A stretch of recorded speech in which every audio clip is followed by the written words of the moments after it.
ಸ್ವಾಗತ. ಇವತ್ತೊಂದು ಮಿನಿ ಕುನಾಫಾ ಮಾಡಿದ್ದೀನಿ. ಶಾವ್ಗೆಲು ಈ ತರ ಮಾಡ್ಬೋದಾ ಅಂತ ಯೋಚನೆ ಮಾಡ್ತಾ ಇರ್ತೀರಾ. ಬನ್ನಿ ಹೇಗೆ ಮಾಡೋದು ನೋಡೋಣ. ನಮ್ಮ ಚಾನೆಲ್ನ ಫಸ್ಟ್ ಟೈಮ್ ನೋಡ್ತಿರೋ ಸಬ್ಸ್ಕ್ರೈಬ್ ಮಾಡೋದು ಮರಿಬೇಡಿ. ಲೈಕ್ ಮಾಡಿ, ಶೇರ್ ಮಾಡಿ, ಕಮೆಂಟ್ ಮಾಡಿ. ಕುನಾಫಾಗೆ ಒಂದು ಕ್ರೀಮ್ ರೆಡಿ ಮಾಡ್ಕೊಂಬರೋಣ. 1/4 ಲೀಟರ್ ಹಾಲು ಹಾಕೊತಾ ಇದ್ದೀನಿ.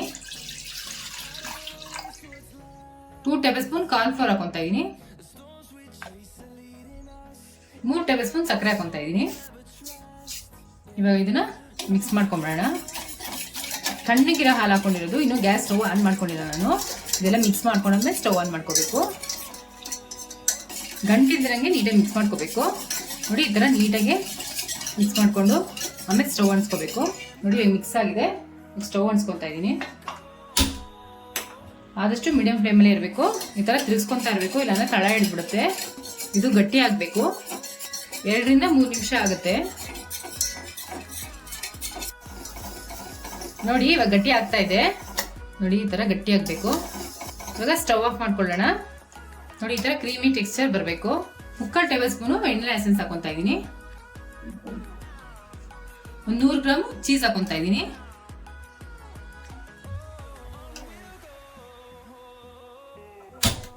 ಇವಾಗ ಇದನ್ನ ಮಿಕ್ಸ್ ಮಾಡ್ಕೋಬೇಕು. ನಾನು ಚೀಸ್ ಬ್ಲಾಕ್ ಹಾಕೊಂಡಿದ್ದೀನಿ. ನೀವು ಬೇಕಾದ್ರೆ ಚೀಸ್ ಕ್ರೀಮ್ ಆದ್ರೂ ಹಾಕೋಬಹುದು, ಇಲ್ಲ ಚೀಸ್ ಬ್ಲಾಕ್ ಆದ್ರೂ ಹಾಕೋಬಹುದು. ಇದು ಚೆನ್ನಾಗಿ ಬ್ಲೆಂಡ್ ಆಗಂಗೆ ಮಿಕ್ಸ್ ಮಾಡ್ಕೋಬೇಕು. ನೋಡಿ, ಅದು ಕರಗುತ್ತೆ ಚೀಸು, ಅಲ್ಲಿ ತನಕ ಮಿಕ್ಸ್ ಆಗಬೇಕು. ನೋಡಿ, ಚೀಸ್ ಕರಗಿದೆ ನೀಟಾಗೆ. ನೋಡಿ, ಇವಾಗ ಆಗಿದೆ. ಇದು ಸ್ಟವ್ ಆಫ್ ಮಾಡ್ಕೊಂಬಿಡೋಣ. ನೋಡಿ, ಈ ತರ ಕ್ರೀಮಿ ಟೆಕ್ಸ್ಚರ್ ಬರಬೇಕು. 300 ಗ್ರಾಮ್ ಕುನಾಫಾ ಶಾವ್ಗೆ ತಗೊಂಡಿದ್ದೀನಿ, ಅದನ್ನ ಹಾಕೊಂತಾ ಇದ್ದೀನಿ.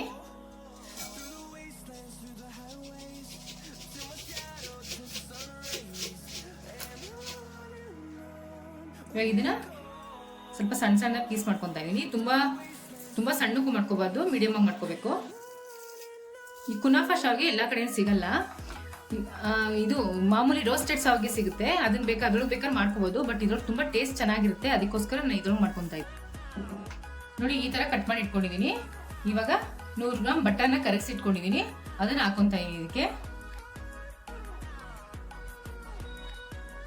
ಹಾಕೊಂಡು ಚೆನ್ನಾಗಿ ಮಿಕ್ಸ್ ಮಾಡ್ಕೋಬೇಕು. ನೋಡಿ, ಇದಕ್ಕೆ ಅನ್ಸಾಲ್ಟೆಡ್ ಬಟರೇ ಹಾಕೋಬೇಕು. ಇಲ್ಲ ಗೀ ಆದ್ರೂ ಹಾಕೋಬಹುದು, ಬೆಟರ್ ಆದ್ರೂ ಹಾಕೋಬಹುದು. ನಾನು ಬಟರ್ ಹಾಕೊಂಡಿದ್ದೀನಿ. ನೋಡಿ, ಈ ತರ ನೀಟಾಗಿ ಶಾವ್ಗೆನು ಬಟರು ಹೊಂದ್ಕೊಳ್ಳೋಂಗೆ ಮಿಕ್ಸ್ ಮಾಡ್ಕೋಬೇಕು. ಮಿಕ್ಸ್ ಮಾಡ್ಕೊಂಡು ಆಗಿದೆ. ಕಪ್ ಶೇಪ್ದು ಟ್ರೇ ತಗೊಂಡಿದ್ದೀನಿ. ಇದಕ್ಕೆ ಬಟರ್ ಅಪ್ಲೈ ಮಾಡ್ಕೊಂಬೋಣ.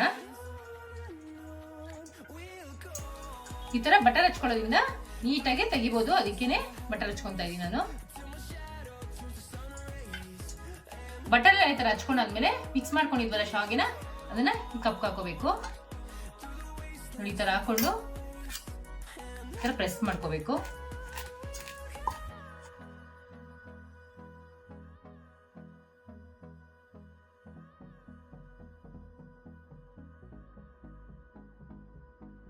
ನೋಡಿ, ಈ ತರ ರೆಡಿ ಮಾಡಿ ಇಟ್ಕೊಂಡಿದೀನಿ.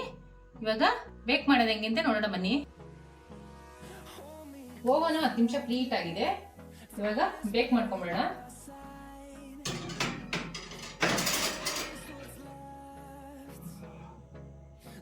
ಒನ್ 180 ಡಿಗ್ರಿಲಿ 10 ನಿಮಿಷ ಬೇಕ್ ಮಾಡ್ಕೊಂಬಿಡೋಣ.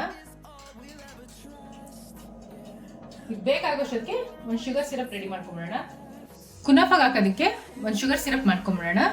100 ಗ್ರಾಮ್ ಸಕ್ಕರೆ ಹಾಕೊಂತಾ ಇದೀನಿ. 125 ಗ್ರಾಮ್ ನೀರು ಹಾಕೊಂತಾ ಇದೀನಿ. ಎಳೆ ಪಾಕ ಬರಬೇಕು, ಅಲ್ಲಿ ತನಕ ಪಾಕನ ಕುದಿಸ್ಕೋಬೇಕು.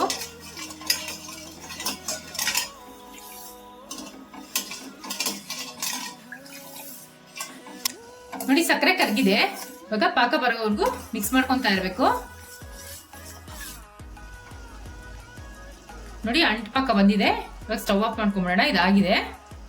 ಇದಕ್ಕೆ ಇವಾಗ ಒಂದು 1/4 ಟೇಬಲ್ ಸ್ಪೂನ್ ನಿಂಬೆ ರಸ ಹಾಕೊಂತಾ ಇದೀನಿ. ನಿಂಬೆ ರಸ ಹಾಕೊಳ್ಳೋದ್ರಿಂದ ಸಕ್ಕರೆ ಪಾಕ ಗಟ್ಟಿ ಆಗಲ್ಲ. ಅದಕ್ಕೆ ನಿಮಿಷ ಆಗಿದೆ. ಇವಾಗ ತಕೊಂಬಿಡೋಣ.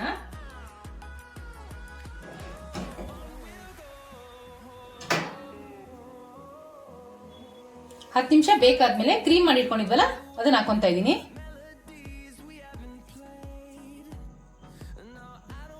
ಕ್ರೀಮ್ ಎಲ್ಲ ಈ ತರ ಹಾಕೊಂಡಾದ್ಮೇಲೆ ಇವಾಗ ತಿರ್ಗಾ ಶಾವ್ಗೆನ ಇನ್ನೊಂದು ಲೇಯರ್ ಹಾಕೊಂತಾ ಇದೀನಿ.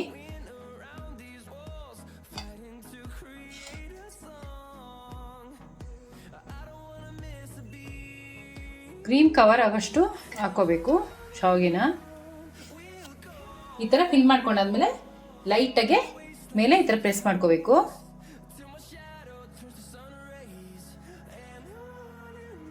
ನೋಡಿ ಈ ಥರ ಎಲ್ಲ ಪ್ರೆಸ್ ಮಾಡಿ ಇಟ್ಕೋಬೇಕು.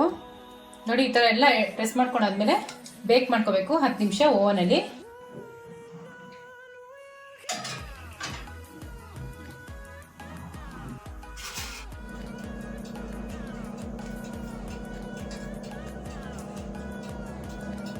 ಹತ್ತು ನಿಮಿಷ ಆಗಿದೆ ಬೇಕು. ಇವಾಗ ತಕೊಂಡ್ಬಿಡೋಣ.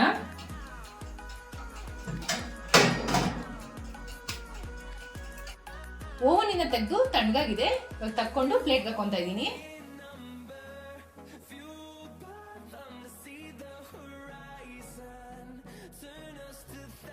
ಇದನ್ನ ನಿಧಾನಕ್ಕೆ ತಕ್ಕೋಬೇಕು, ಇಲ್ಲಾಂದ್ರೆ ಮುರಿದೋಗೋ ಚಾನ್ಸ್ ಇರುತ್ತೆ.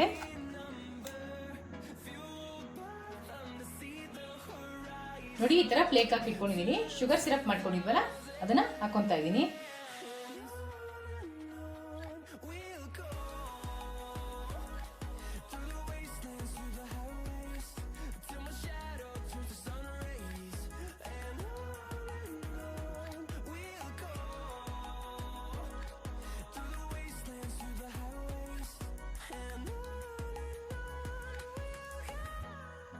ಒಂದು ಸ್ವಲ್ಪ ಪಿಸ್ತಾ ಹಾಕೊಂತ ಇದ್ದೀನಿ. ನೀವು ಬೇಕಾದ್ರೆ ಬಾದಾಮಿನೂ ಕಟ್ ಮಾಡಿ ಹಾಕೋಬಹುದು. ಪರ್ಫೆಕ್ಟ್ ಆಗಿರೋ ಕುನಾಫಾ ರೆಡಿ ಆಗಿದೆ.